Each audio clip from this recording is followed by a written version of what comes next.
Hey everyone, welcome to Restaurant Tech Trends, where we explore restaurant technology trends with some of the industry's biggest movers and shakers in a rapid fire short interview format. Today's podcast is produced by Incept AI. Incept AI takes restaurant orders over the phone and in noisy drive-thrus with friendliness and precision. Learn more at incept.ai. Now, today, I'm hanging out with someone who lives at the intersection of bits and burgers.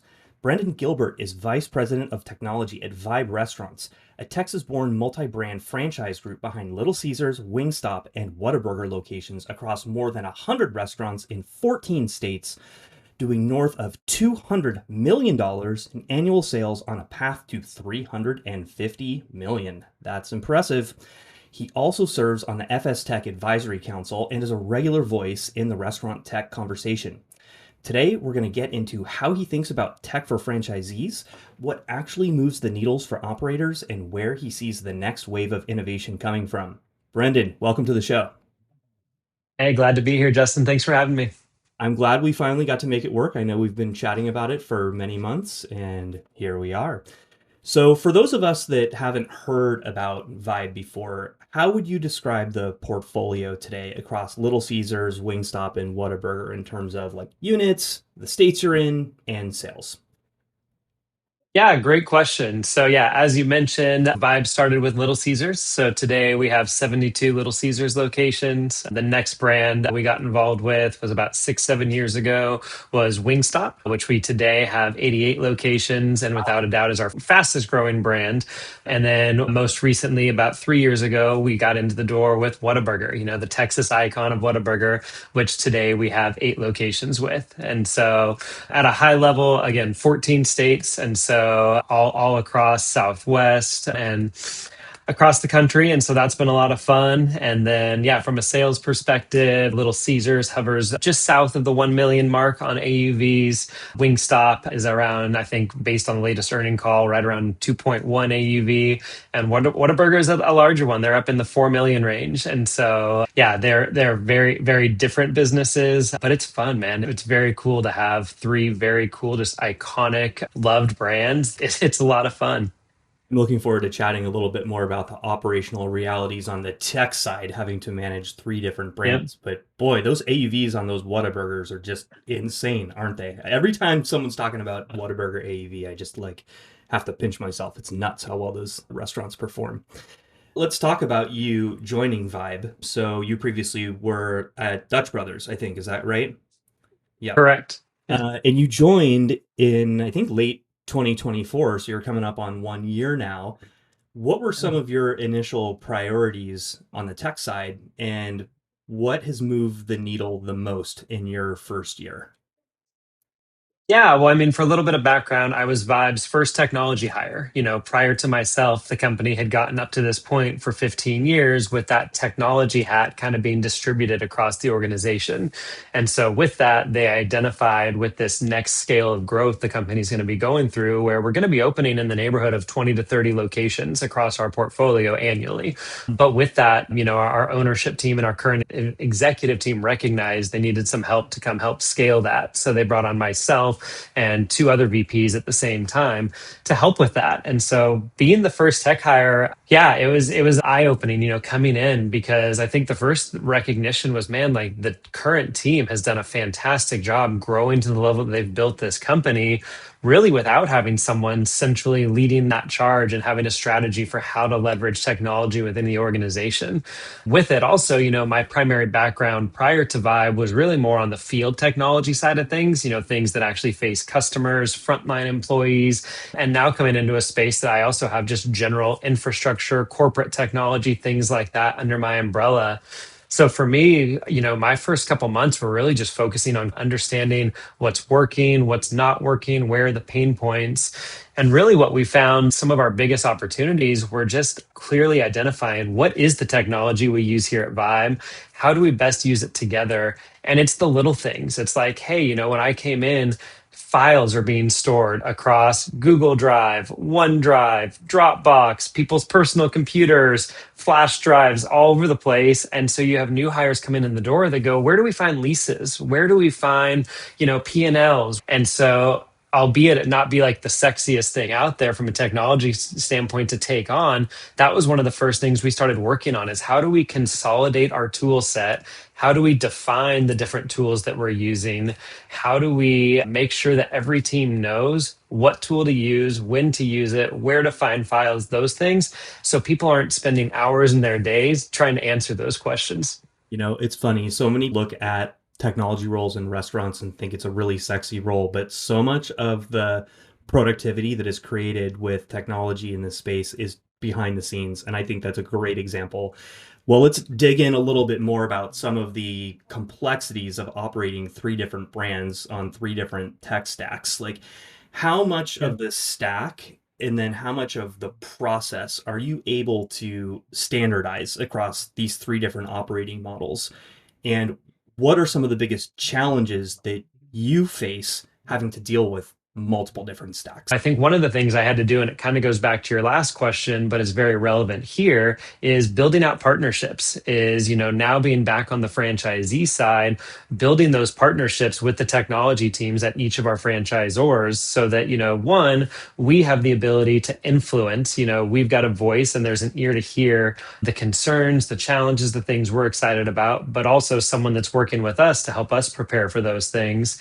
But to really answer your question around it, so core systems, I am now an influencer. I've got a voice, but ultimately those core systems are defined by our franchisors. So things like point of sale, kitchen display systems, payment processing hardware, like those types of things, we're using whatever the brand's provided. We don't have an option on those ones, which in my opinion is the right way to do it. I hear some franchisors allow their franchisees to have different POSs and things like that, and I can't even imagine the integration nightmare that presents. But a lot of the more back of house things we do have flexibility on. So if we think of like corporate tech, things like ERP, HRIS, payroll platforms, those things we have flexibility on. Labor scheduling is a big one. I think everyone in our space today is waking up every day asking themselves, how can I be more effective, more efficient, more deliberate with our labor deployment strategies? So we do have flexibility in that tool set.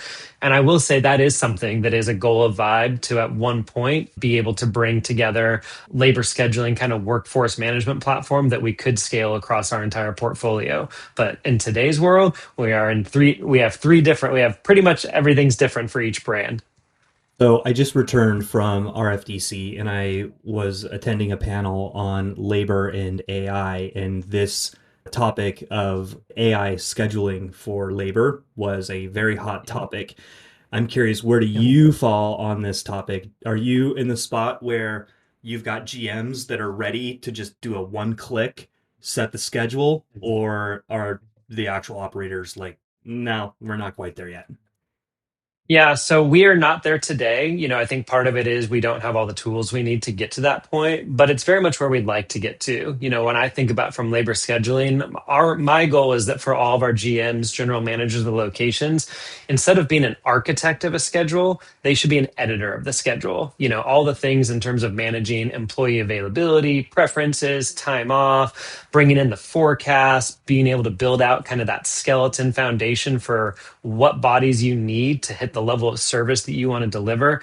We should be able to take care of that for GMs on their behalf. Yeah. And then they should have the ability to do some sort of autofill or things like that, where between the technology, the AI, whatever you want to call it, it kind of builds that baseline for them. And now we really get to use their time on the strategic side of it of, hey, there's going to be things that no matter what, technology may not know about that the GM will. They Yeah. may know about a conference coming to town or something going on that they need to adjust that forecast up or down. And then they also know, what team members work better than others together. Who are my players that need to be in the right positions? And so they should still have that freedom to edit and make changes. But how do we make it to where building a schedule is a 15-minute process for them, not an hours long project for them? Well, let's talk a bit about something that might be a bit weedsy, but is super important. And every operator cares about this, but it's building failover into the restaurant when the internet goes down. What have you done to make your restaurants run more reliably when you lose network connectivity? Yeah, I mean, it's a really, really spot on topic for Vibe because this is one of the big projects we actually took on is when I first came in and did some of those interviews of what's working and what's not. Connectivity, support, all of those around networking, ISP, things like that was one of the top ones that came up. And with Wingstop, that one is with all of our three brands, it's important. But with Wingstop, I think their last earnings call announced we're 73% digital in terms of transactions. So Yeah. 73% of our transactions are 100% reliant on having rock solid internet connectivity at the stores. And so one of the things we actually did in partnership, I was able to build out a fantastic friendship with both Chris Fallon and Chris Lyles, who are the CTO and CIO right down the street at Wingstop headquarters. And we learned that both of us were actually on this journey together. We were both independently looking at solutions for who could come in and help us with this thing. And so we combined efforts and we actually were part of a pilot with them. And Wingstop is now actually rolling this program out to franchisees that opt in. And it's a partnership with Comcast, where Comcast will come in, they'll procure ISP on your behalf. They will come in, install the network setup, they'll provide the failover, the monitoring, all of those things. So really they're your NOC, your network operations center for hire, which for Vibe, we're not looking to build out a massive tech team. So having someone like that can take that off our plate not only introduces that additional resilience and failover at the store level, what we also learned is it paid off massive dividends to almost every team within Vibe. It makes accounting's life easier. It makes our growth and development team's life easier. But then also, I think one of the biggest benefits of it is it's going to give the stores one point of contact for support. It doesn't matter if it's a POS issue, a payments issue, a failover issue, an ISP issue. They have one place to call that then they go battle whatever that issue is on behalf of the store so that the store manager can get back to what they need to be doing, which is coaching operations in their store. I love it, man. That's amazing.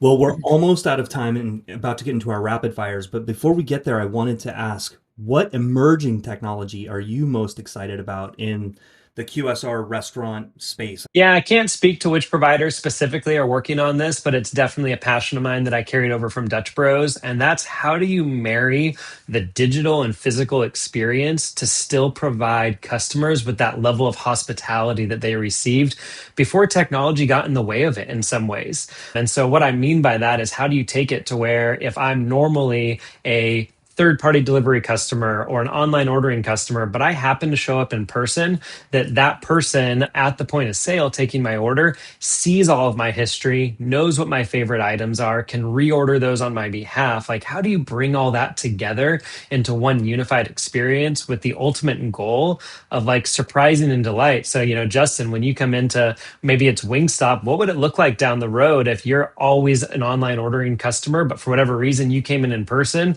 and I can know you and I can know like, oh man, my boy Justin, he likes hot honey. I just think that level of hospitality and feeling like you're known as a customer is so desired by so many people in the world. And I think technology has a really cool opportunity to help with that. So I'm seeing some more things getting developed and coming out in the marketplace in that area. And I'm really excited to see where it goes. Yeah, I agree with you on that. Definitely on the payment side, there's a lot of stuff that's being done to help unify some of that guest data. It's very cool.